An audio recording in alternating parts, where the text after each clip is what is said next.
আমাকে কোনোই দিয়ে আমার বুকে এত জোরে মেরেছে, আমি ইনস্ট্যান্ট সেখানে সেন্সলেস হয়ে পড়ে যাই। আপনারা বৈষম্য বিরোধী আন্দোলন করলে আপনারা আমাদের সাথে এরকম আচরণ করতে পারেন না। এই আন্দোলন আমরা সফল করেছি। বেসরকারি বিশ্ববিদ্যালয়ের কোনো দরকার ছিল না এই আন্দোলনে নামার। আপনাদের এই ছাত্র সংগঠন মানি না, মানব না, কাদের রক্তের উপর দাঁড়িয়ে ওই জায়গাতে আছেন, প্রাইভেট আছে, সকলেই আছে। এইটার ঘোষণা আপনারা শহীদ মিনারে করুন।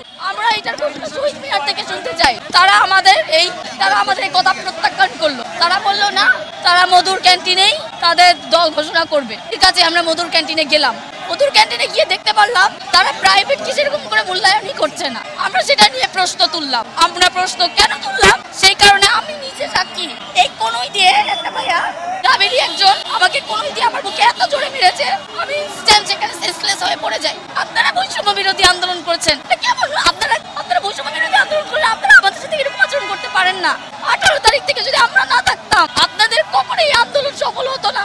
এই আন্দোলন আমরা সফল করেছি। বেসরকারি বিশ্ববিদ্যালয়ের কোনো দরকার ছিল না এই আন্দোলনে নামার, কিন্তু এই আন্দোলনে আমরা যে পরিমাণে ভূমিকা পালন করেছি আপনারা সেটাকে এখন চূড়ায় ফেলে দিয়েছেন। এবং আজকে যেভাবে আমি বলতে চাই, আজকের এই ঘটনাকে ভাবি আজকে আমাদের প্রাইভেট বিশ্ববিদ্যালয়ের ভাই বোনদেরকে যেভাবে মেরেছে, যেভাবে আমার বুকে ঘুষি দিয়েছে, আমাকে পালানো হয়েছে, আমি তার তীব্র নিন্দা জানাই। এবং বলতে চাই আপনাদের এই আপনাদের যে ছাত্র সংসদটা গঠন করলেন, আমরা প্রাইভেট বিশ্ববিদ্যালয় থেকে এটা প্রত্যাখ্যান করছি।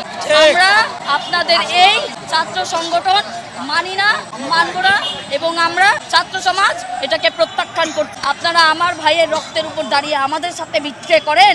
আমার বুকে আপনি ঘুষি দেন, আমাকে আপনি পারান। কাদের রক্তের উপর দাঁড়িয়ে? ওই আমাদের প্রাইভেটের রক্তের উপর দাঁড়িয়ে।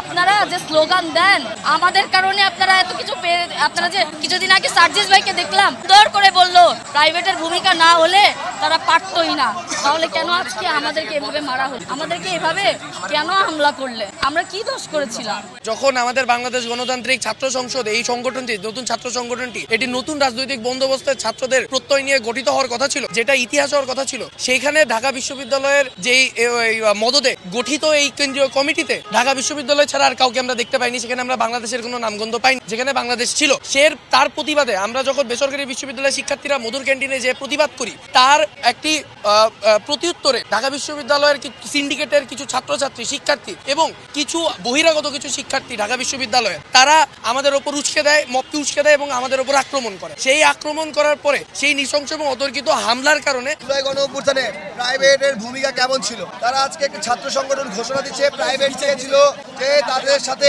কলাপ করে যাতে নতুন একটি ছাত্র সংগঠনে তাদের অবস্থান থাকে। কারণ আমরা দেখতে পেরেছি আমাদের প্রাইভেট থেকে কতটুকু স্পেস দিয়েছে এটা আপনারা ভালো করেই জানেন। প্রাইভেটকে তারা গায়েব করে দিয়েছে। নতুন ছাত্র সংগঠনে আমাদের স্পেস তারা দিচ্ছিল